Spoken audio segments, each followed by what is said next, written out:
A continuación le presentamos un corte informativo de Tele Yucatán Te Informa.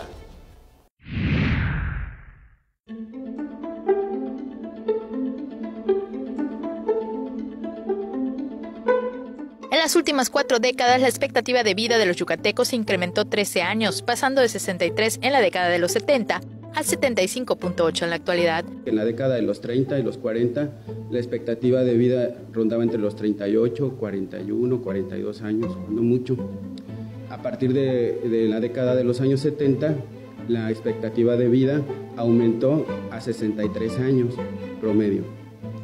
Y a partir del año 2000, la expectativa de vida aumentó a 74 años en hombres y mujeres. Estamos hablando de que de los años 30 a 40 al año 2000 se duplicó exactamente la expectativa de vida. De acuerdo al promedio de vida del yucateco, la entidad ocupa el lugar número 14 a nivel nacional de los mexicanos con mayor esperanza de vida. Las mujeres tienen una expectativa de 76.8 años. La principal causa de muerte en los hombres son enfermedades relacionadas con el trastorno del sistema circulatorio, como hipertensión, accidentes cerebrales, vasculares e infartos, y en las mujeres la diabetes, enfermedades cardíacas y cáncer cervicouterino y de mama. Nuevo León, con 76.4 años, ocupa el primer lugar con mayor expectativa de vida, y Chiapas, el último lugar con 73.3 años. En Europa, específicamente en España, la expectativa de vida es de 82.2 años, y Japón, que ocupa el primer lugar a nivel mundial, es de 83.7 años.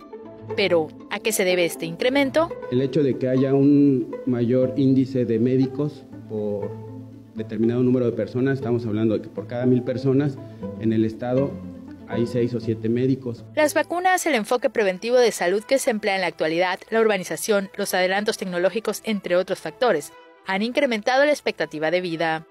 Para aumentar la expectativa de vida es importante prevenir la aparición de enfermedades mediante chequeos rutinarios de salud y la disminución de factores de riesgo. Este es como un ahorro en el banco. Si a partir de los 35 o 40 años vas a tus chequeos, mantienes tu presión normal, cuidas tus niveles de azúcar, cuidas tu peso, eso directamente en 10, 15, 20 años va a ser una gran diferencia entre los que sí se cuidan y los que no. Con imágenes de Efraín Rodríguez, Maribel Vega, Tele Yucatán Te Informa.